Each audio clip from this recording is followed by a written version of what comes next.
Hi everyone, welcome back to my channel, or welcome to my channel if you're new here. My name is Emmy, and today we're going to talk about different things to do magically around this time of year, springtime magic. If you're looking for some inspiration, you're trying to branch out a little bit, we are still in Mercury Retrograde season, the first retrograde season of the year, and we just wrapped up the eclipse cycle where we had that Aquarius eclipse, we had the one in Virgo. It was a lot of energy. I do want to acknowledge that right from the beginning. I know that things are weird. Maybe we just need some new ideas, step out of our comfort zone, or maybe the whole idea is to be reminded of what you may want to do right now. So you can still do basic things. I'm not trying to shade anybody who's like, but Emmy, I was looking forward to my flowers. Still enjoy your flowers. Still enjoy looking like Michael's exploded on you. If that is your vibe, I don't want to dismiss your vibe. I will acknowledge that I am a wreath making lady. I be making wreaths. Wreath.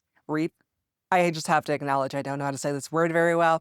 I like wreath. This word is not in the Bible, so why do I care? But anyway, I do make one every year. I teach classes. I may not know how to say that word very well, but I do know how to make them. I do know how to teach you how to make them. That's my thing. I like to watch my old wreath kind of die. It's kind of gotten a little bit out of control, because typically I would make one for the autumnal equinox, but that did not happen. What I'd like to do differently with that kind of activity that is still part of my springtime magic is that I do like to activate and think very intentionally about what I am putting in my wreath, thinking about like the foliage I'm choosing. I think a lot about the different correspondences of whatever I'm putting together. Maybe I'm talking to the wreath as I'm making it. So we're co-creating together. That's something that I really like to do to make it more potent. This is the call to action that y'all might be waiting for. If you want to have another ritual wreath making workshop, sound off and I will make it happen. But getting into the other things that I think are worth considering, trying out, that I will be doing to some extent over this period, the time leading up to the spring equinox and then the time thereafter. It's really about that protective magic refresh. Maybe we've fallen off of our routines a little bit. Maybe we never really had a routine. Maybe it is time to get back to the idea of a routine. If you have had like any evil eye kind of things fall apart, break, maybe you lost it and you don't know where it is, could be time to get some like new evil eye matis and then putting it where you will be, protecting your home, protecting your office, your cubicle, whatever that might be. I think it's also important to make sure that you're refreshing your wards. So consider this your inspiration to take advantage of the fresh energy of the equinox. I did host on Patreon my first ever live class. The replay is available on how to make your own witch bottle ward. The first part of it is history, providing some context. The later half is about the different components that you could consider when making one of your own, including the bare minimum that you would need to make your own protective ward. It's like 90-ish minutes. And there is a web page as well that I created with additional information. It's not an exhaustive list of every herb out there, but it is a very extra list. It's very long. And I'm going to keep updating it. If people ask for questions that I feel we did not cover in the video, I'll be adding those to that page as well. So something to consider if you have been curious about making something protective that will work very, very hard for you over time. Circling back, if you are a wreath making person, is picking certain curios, adding bells, lavender, rosemary, cinnamon, like thinking about what you can weave into your wreath that is protective in nature. That's another great way to really feed two birds with one scone. I love to do this one thing because it feels very ceremonial and it feels like I'm welcoming in spring. And the other upside to it is we are also considering how this could be protective. I am very much like path of least resistance. Again, protective magic is good, period, but doing it around the spring equinox has advantages. It's a great way to leverage that whole planting a seed, taking root, beginning new things. We are thinking about coming out of our shells, like coming out of hibernation. We were not around people as much potentially with their egos, the casual evil eye that may get thrown at you. It all adds up. I kind of think of it as if you've been bad at wearing your sunblock around the winter time because you're like, well, the sun's not really out. You should wear your sunblock year round, but that's a whole other conversation. It's kind of like how we've fallen off of wearing our sun cream, and now here we are with the days getting longer again, with more sun exposure, with the UV index now going up to the point where you could burn outside, it is like, okay, I need to be serious about this again. I have to really think about it before I get a preliminary burn that may end up being a problem and souring me on what should be a lovely, lively time. We don't want to bum ourselves out. It would be worthwhile to do some preliminary work to prepare you for just the vibe shift, because you want to still take advantage of all the wonderful solar energy, being able to enjoy the beauty of outside, enjoy the lake, enjoy being out with your friends. You don't want that to be soured by you not taking your protective magic seriously. A lot of this energy of springtime, of the days getting longer, solar work, a lot of us do have goals about more visibility. As you desire to get more visible, your protective magic should follow that arc.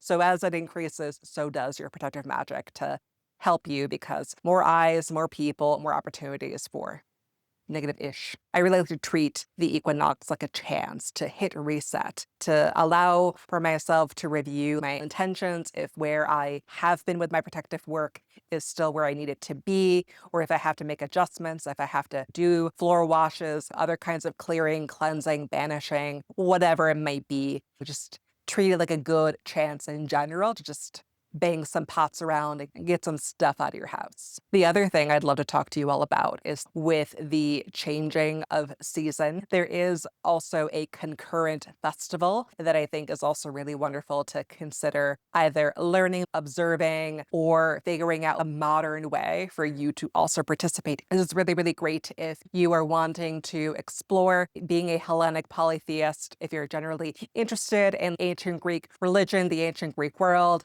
This time of year is typically when we would have the Eleusinian mysteries, the lesser mystery season, the 20 to 26 days of Antisterion. Our modern calendar is March 10th through the 16th in 2026. You can go check out Hellenian. They are a great resource. They have a great Attic calendar, Athenian calendar that they keep updated with all the festivals. It changes, that it's not going to be the same thing in 2027. The Lesser Mysteries, this is considered the preliminary purification for an initiate or mystai in order to participate in what's called the Greater Mysteries. This whole process is called myesis, or to teach, or to initiate. So it's like you're a canvas. You're being primed before you're being properly painted upon. Former art teacher, I'm talking from my point of comparison. The Greater Mysteries is where we have the bigger celebration. This falls during what's called the month of Bodromian. That would typically be September, October. That's where we have the term apopteia, which is to witness or to be initiated. In order to participate in the mysteries, it used to be that you had to have ancestral lineage. You had to have had relatives that witnessed the mysteries, like when they freshly happened. So like, oh man, your one uncle didn't actually meet Kore, meet Persephone, meet Demeter, and just witness a lot at one time. You could see how as years would go by that would be very, very limiting. It did always include men and women. Interesting to see, because you didn't always have that with these kinds of initiations. Like the Thesmophoria is sacred to Demeter and Kore or Persephone as well, but that was for women only. It also predates the Eleusinian mysteries, so there's also that element to it too. That could be a whole other video. Comment down below if you want me to talk more about the Kore, Persephone, Demeter festivals more specifically. But it expanded. The core thing with the mysteries at a certain point, as far as like what's really required, is that you had to be proficient in Greek. So being fluent in Greek was a given, because that was kind of the dominant language regardless. So you didn't have to necessarily be of Greek descent in order to participate. You just had to be able to speak Greek. It was also very important that the initiates were pure. The language that's often used, the research is that they were not to have shed blood. The other layer too, at the time, Persians were excluded because many Greek temples had been destroyed by the Persians. That was around 480 BCE. The Lesser Mysteries were dedicated to Persephone and to Dionysus. It was accompanied with this proclamation, a holy truce, a lot of celebration, a lot of having fun. Sacrifices were made, as was common for festivals. These were in honor of Demeter and Kore, Persephone. And there was purification done in the river Ilissos. That was a really key aspect for the initiates to continue to think about being ritually pure. You can't come with a stain of miasma before the gods. So this was to cleanse the initiates. And ultimately, it was an important layer to prepare the Mysti for the initiation into the greater mysteries during the month of Bodromian. The mystagogues were ultimately responsible for this purification. It goes back to Heracles, like purification by Demeter. Heracles is showing up in everyone's mythos everywhere. But yeah, 6 months later, after the lesser mysteries, is where we have the greater mysteries, where that greater initiation, the secret rites are shared. So whatever it was that Demeter bestowed upon the human people is then passed on to the new initiates. What's wonderful about this is that there's the divine aspect. The things that she would share would ultimately keep you protected, ensure that you have a good spot in the underworld. You're essentially elevated to a certain status. So there is a very strong spiritual precedent for this, as well as there being social, political, other layers of importance as well, because at a certain point, people had FOMO about not doing the mysteries, very likely. So there was a lot of different factors as to why it was desired to pursue all of this. So that all being said, for some groups that do hold to Persephone having an anabasis where she comes up from the underworld and a catabasis or catabasis where she goes back down to the underworld, the people of Locri were a bit more like, no, she just stays down there. She's chilling with her husband. Don't worry about her. You worry about you. The Locrians had that perspective.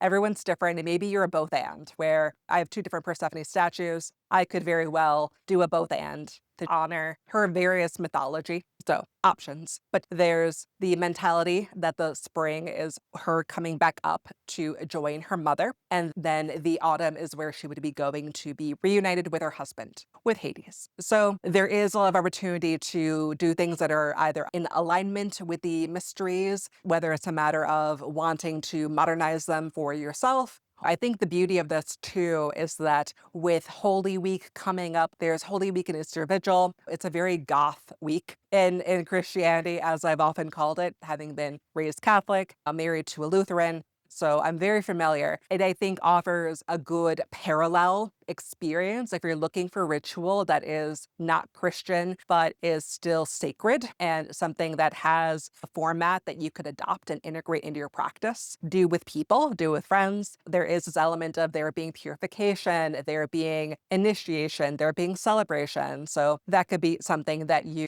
decide like, okay, me and my friends are going to be Mysti for this springtime. That'll be how we commemorate together. It's a good way to have a parallel experience as the rest of the world while still honoring your unique practice and praxis as pagan, maybe eclectic witch, whatever you call yourself. Don't worry about the label. In terms of other things you can do, you could bake some bread, make some treats that have rose water, orange blossom water, other kind of like floral elements, even using edible flowers. You could even make like a nice pot of chili and then make some cornbread, because corn is also sacred to Persephone. One of the translations for her name is thresher of corn. So you can make that work for you. Also, cornbread is great. Both the cornbread and also the cornbread from sinners. You could do that, invite people over for an Eleusinian Mysteries ritual, and then having that food be what you can gather around, have that be your whole celebration. I think that could be really lovely. If you are somebody who imbibes, then mead would be wonderful, because honey is sacred to Persephone, also sacred to Demeter. Dionysus loves a lot of liquor, so when in doubt,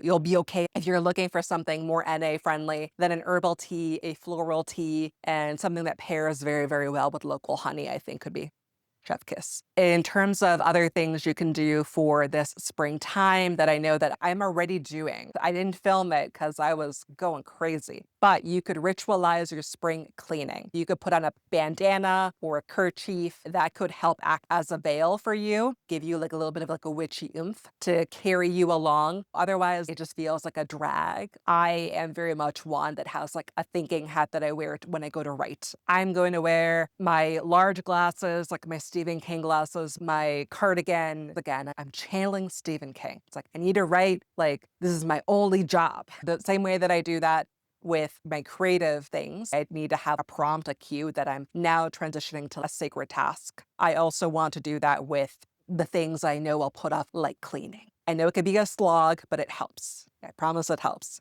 It can help you focus your mind, your energy, even if you're somebody who veils, like that's also the upside too, is if you need something to help you spiritually shift gears, like, okay, I'm gonna really just lock in, it's gonna be fine. If your altars are getting dusty, then take this time leading up to spring equinox to do that clearing. It could be cleaning only, or you could be revisiting your altar work, period. I've talked about this before on the channel, like I amass stuff. I get freebies, I buy stuff that I like to get from people that are local makers. I have a lot of creative friends. I love how beautiful and creative you all are. It is awful for my home because I have all your stuff in my home.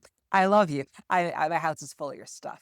That all being said, I do go ham. I know it's a thing. I try to repurpose it for my altars, and I treat the springtime like a chance to reevaluate if we're still really feeling like it's working. Maybe you're realizing that your ritual setup is ultimately really not working, not feeling conducive to you showing up effectively. Maybe you need to get a bigger altar, the way that I do have a bigger altar now. It was only one level and also smaller. It's now 2 levels, and really the bottom being more freed up with it being a larger surface area. So I really now have 3 levels. So it's like, yahoo, I feel fancy. But I also feel like part of me wants to downsize with some things. Also, a downsizing is not a downgrade because Akate doesn't care whether or not you have like a bunch of tchotchkes that look like her. If you're not showing up to do the work, if you're not going to offer garlic, if you're not throwing fivers at the local pet shelter, then you're not really embodying your practice. The whole point, especially for Hellenic polytheists, for the ancient Greek religion, is it's about right practice. Yeah, what you believe is also important, but it's about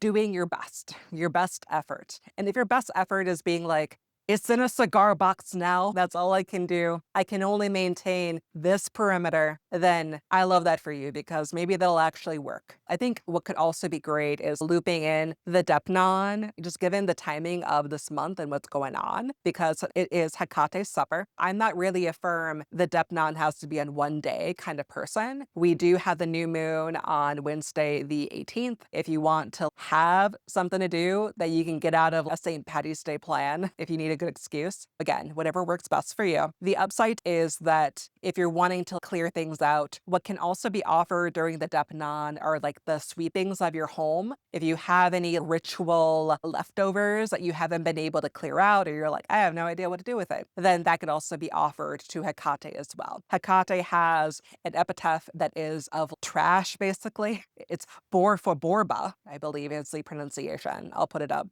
because it is a mouthful. But yes, eater of filth, eater of excrement. Sounds like a metal band name now that I talk about it. So offer that if you feel so inclined. And that could be a great way to begin to do some clearing, cleansing work. You're clearing, preparing your home, you're clearing your own energy. Win-win across the board, I think. And it's also a wonderful time in general, I think, for meditation, being more present. So if you're looking for something else to do, that is along those lines, and you're also wanting to ritualize your cleaning, that could also be a great way to tie it all together.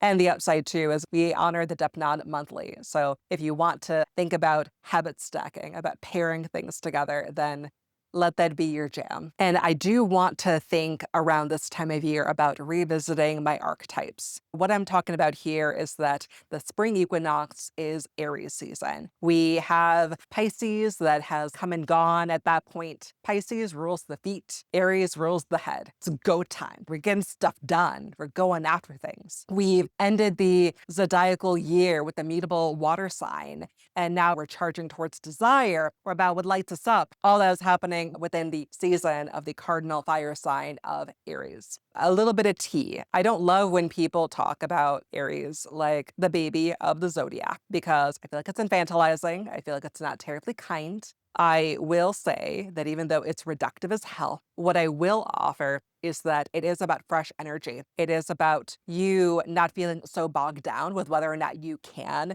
do something. Do I have it all figured out? Should I or should I not? Aries is like, I'm locked in. I know enough. Aries is way more concerned about going after, trusting that initial spark. I'm just gonna do enough and I'll figure the rest out later. The end. That's something I really, really respect about Aries. They're like, everything is figure outable. I'll figure it out. It's fine. That's what I want.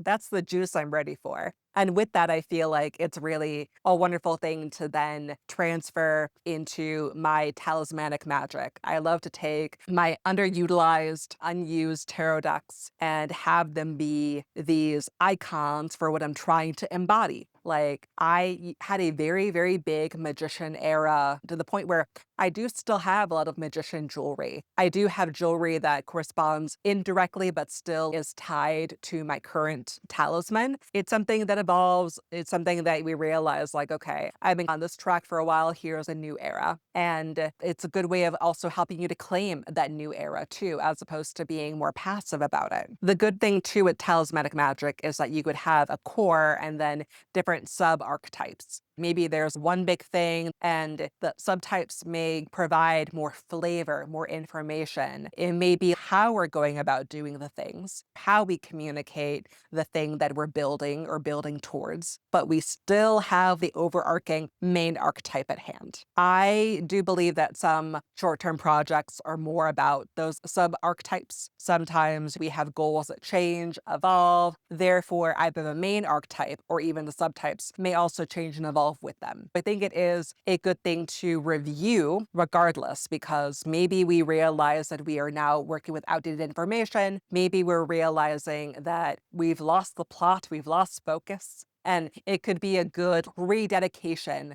to our goals, to our greater purpose, to our persona, to whatever it is that we're ultimately trying to curate magically and in our mundane life. If you're down for trying this out yourself, I would like to offer a few cards to consider drawing, meditating on. It doesn't have to be one and done, but just try it out at least like a few times and then see how you feel. One, if you are already working with a certain archetype, and you're like, okay, it's gonna stay this one. I know it. Pull it out immediately and then add it to the group, and then we'll build from there. If you feel you're due for an upgrade, pick the new one. Or if you're just like, you know what? Tell me, cards.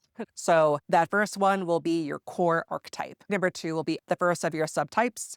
And then number three, so we have 1, 2, 3, basically. We've got a triangle going on where the top one is the main meat, and then the two were supporting energy. 4 is, what weed do I have to pull during the spring equinox? That is what you have to seriously consider ditching or resolving, wrapping up that energy, getting it out like properly so that you can begin to claim that space. Card number 5 is, what seeds do you want to be planting? What should you plant? What could you plant on this equinox? What one thing can you do with this information about main archetype, 2 subtypes, what you're getting rid of, and then what you're claiming? If you're saying no in card number 4, card 5 is about what will you say yes to? Just pick one thing. Begin with picking one thing and then let yourself either begin there and either make some kind of choice, whether it's a mundane choice because you've been putting off doing a thing, or figure out what spell or lunation or other festivals to sync up with in order to help that thing materialize.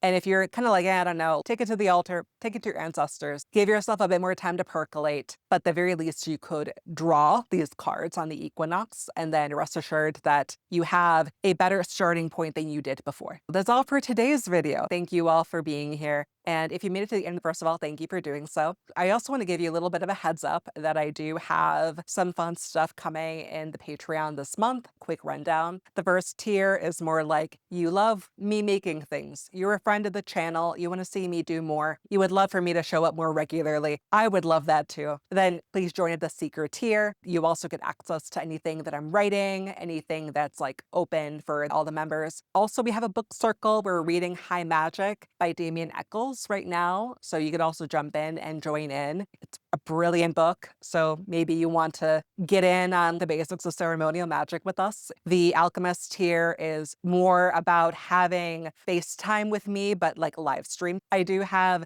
about twice a month, sometimes more if it's the season for it. Like I did 4 live streams in October because it was October. So at least twice a month, we hop on. Ask the Arcana is the live stream that I host on Patreon, where I do a collective tarot reading. also share spell recipes that are specific to that tier. And then the highest tier, also that tier does get a discount on my one-to-one readings as well as my one-to-one coaching calls. The highest tier is the Conjurer tier, and that's where you get IRL FaceTime with me. The Conjurer tier is the live lessons, the live workshops, the group rituals. So if you are feeling like you want to be more of a general supporter, I'd love for you and appreciate it if you join the Secret tier. If you're feeling like you're more open to receiving information, you want a bit more content from me. To be really real, the live streams do have the astrology for the week and then change. They're basically unedited podcast episodes because they'll range anywhere from 25 minutes to 40.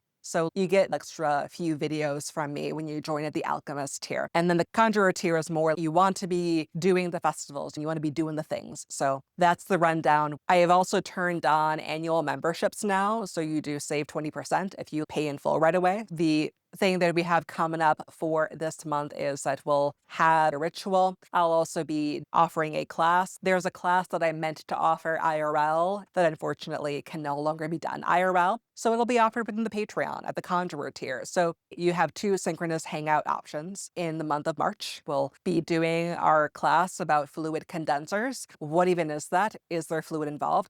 Not necessarily. Talking about that and ultimately how to make it, I'll offer more details down below. I'll add a QR code because that might be easiest for you all if you're watching from your TV. And something else that I love around now, I am a Venus-ruled astrologer. As we've established, I am a Hellenic polytheist. There is a lovely ritual that I've observed it one way. I am reformulating a little bit so that we could approach it a little bit differently, but it is for the Festival of Veneralia. That is all about venerating Venus. It's a lovely festival. It's all about purification, about fertility, love. We do have Venus entering Taurus at the end of the month, so it felt prime to be able to take advantage of that powerful Venusian energy. Again, I'm still like more of a Greek polytheist, so it'll still have like Greek flavor. It's wonderful to work with the different sides of Venus because she can be so flattened as a deity, as a divine figure. So I am looking forward to offering my take on that ancient festival that has so much rich history, was so deeply appreciated by the ancient people. Thank you all for watching. I do want to take a moment to thank my patrons. I want to thank Georgia, Karina, Jess, Laura, the Wowls, and Mallow. If you are still here, please let me know what you will be trying out yourself, whether you're trying something that I shared today, or if you have a favorite thing to do around the spring equinox. Let me know. I'd love to hear more about what you're testing out for yourself and your practice. You all have a beautiful rest of your day. Bye for now.